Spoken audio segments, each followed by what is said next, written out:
Assalamualaikum warahmatullahi wabarakatuh. Waalaikumsalam warahmatullahi wabarakatuh. Alhamdulillahirabbil alamin wa bihi nasta'inu ala umurid dunya waddin wassalatu wassalamu ala asyrofil anbiya'i wal mursalin wa ala alihi wa sahbihi ajma'in. Amma ba'd. Yang terhormat Ustadz Ibnu Ansor selaku pengasuh Ponpes Al-Haramain, yang terhormat Ustadz Ibnu Ridwan selaku ketua Ponpes Al-Haramain, dan yang saya hormati juga para jamaah dan sahabat-sahabat seperjuangan. Pada malam hari ini saya akan membahas mengenai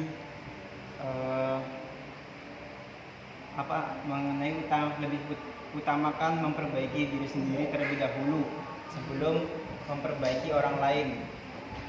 Nah, dengan saya mengusungkan tema yaitu peringatan agar memperbaiki diri sendiri. Nah, pada tema kali ini yang saya usungkan itu sangat relevan pada zaman sekarang ya. Jadi pada zaman sekarang itu kebanyakan itu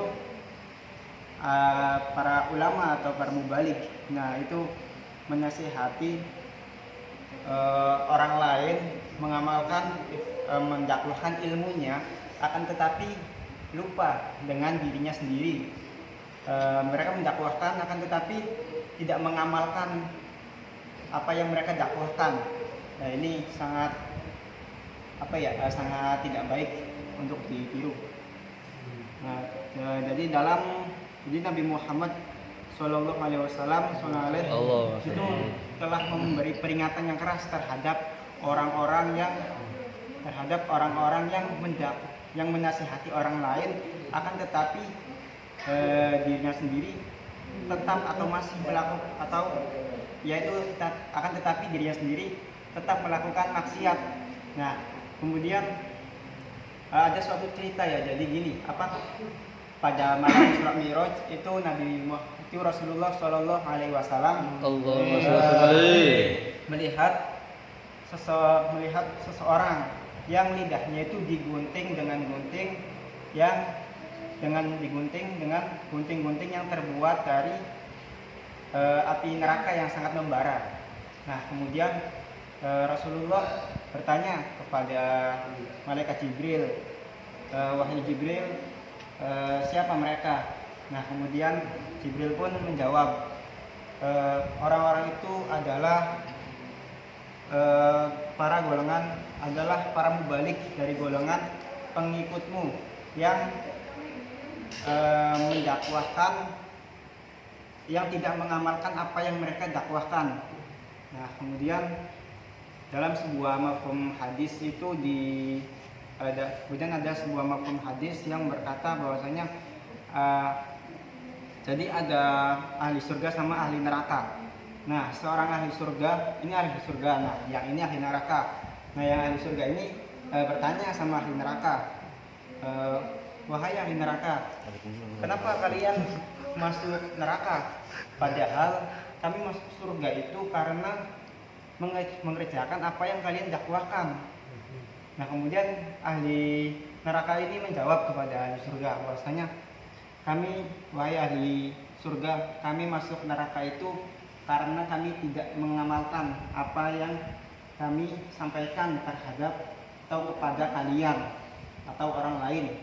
Nah, jadi dari sini saja tuh sudah terlihat bahwasanya maksud dari hadis ini bahwasanya ketika kita menasihati orang lain, kita menyuruh orang lain untuk berbuat baik, itu lebih utamakan diri sendiri terlebih dahulu untuk berkaca gitu tuh, bahwasanya kita juga harus melakukannya, bukan kita menyuruh orang lain tetapi kita tidak melakukannya. Nah ya, jadi seperti itu. Nah, kemudian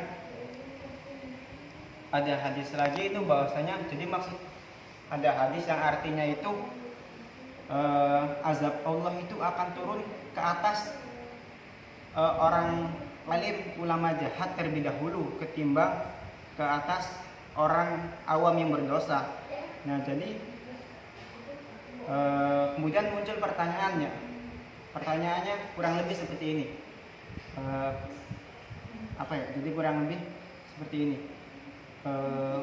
Wahai Tuhanku, wahai Tuhanku, kenapa Engkau lebih mendahulukan azab atas diriku, yaitu para alim ulama yang jahat, ketimbang para penyembah berhala? Nah, kemudian dijawab bahwasanya karena mereka yang mengerti ilmunya kemudian tetap melakukan, dengan mereka yang tidak mengerti ilmunya tetapi kemudian melakukan, itu tidak bisa disamakan ya. Jadi yang satu mengerti ilmunya kemudian tetap melakukan, dan yang satu lagi itu tidak mengerti ilmunya tetapi melakukan. Nah, itu tidak bisa disamakan karena yang satu tidak tahu ilmunya tetapi kenapa dia tetap melakukan gitu, sedangkan yang satu kan belum dapat hidayah ya bahasanya tuh, belum tahu ilmunya. Nah, kemudian Allah Subhanahu wa taala berfirman dalam ayat Al-Baqarah dalam surat Al-Baqarah ayat 44, yaitu atamuruna an-nasa bil birri wa tansawna anfusakum wa antum tatlunal kitab afala ta'qilun. Yang artinya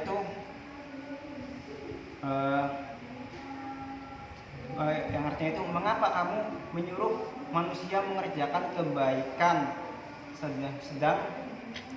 sedang melalaikan diri kamu sendiri? Bukankah kamu membaca Alkitab? Jadi artinya kurang lebih seperti itu. Bukankah kamu membaca Alkitab? Maka tidakkah kamu berpikir? Nah, jadi seperti itu ya. Bahwasanya kita itu, ada lagi nih ada lagi yang bertanya kepada Rasulullah. Jadi, wahai Rasulullah, siapakah orang yang makhluk yang paling buruk di dunia ini? Kemudian Rasulullah menjawab, jadi yang tadi bertanya itu sahabat Rasulullah ya. Nah, kemudian Rasulullah menjawab, makhluk, janganlah kamu bertanya mengenai hal-hal buruk kepadaku, akan tetapi bertanyalah mengenai hal-hal yang baik kepadaku. Nah, makhluk yang paling buruk di dunia adalah ulama jahat. Nah, maksudnya ulama jahat itu ya ulama jahat gitulah. Nah, selanjutnya itu mungkin kurang lebih seperti itu, kurang lebihnya mohon maaf. Nah, jadi pesan saya itu kepada para mubalik atau para ulama dan penceramah itu, sebelum menasihati atau mendakwahkan ilmunya kepada orang lain, itu alangkah baiknya memperbaiki diri sendiri, berkaca gitu tuh, apa yang dikatakannya, apa yang didakwahkannya itu lakukan terlebih dahulu, kemudian baru mendakwahkannya kepada orang lain. Nah, jadi seperti itu, kurang lebihnya saya mohon maaf. Sekian dari saya. Wallahul muwaffiq ila aqwamit thoriq. Wassalamualaikum warahmatullahi wabarakatuh. Waalaikumsalam warahmatullahi wabarakatuh.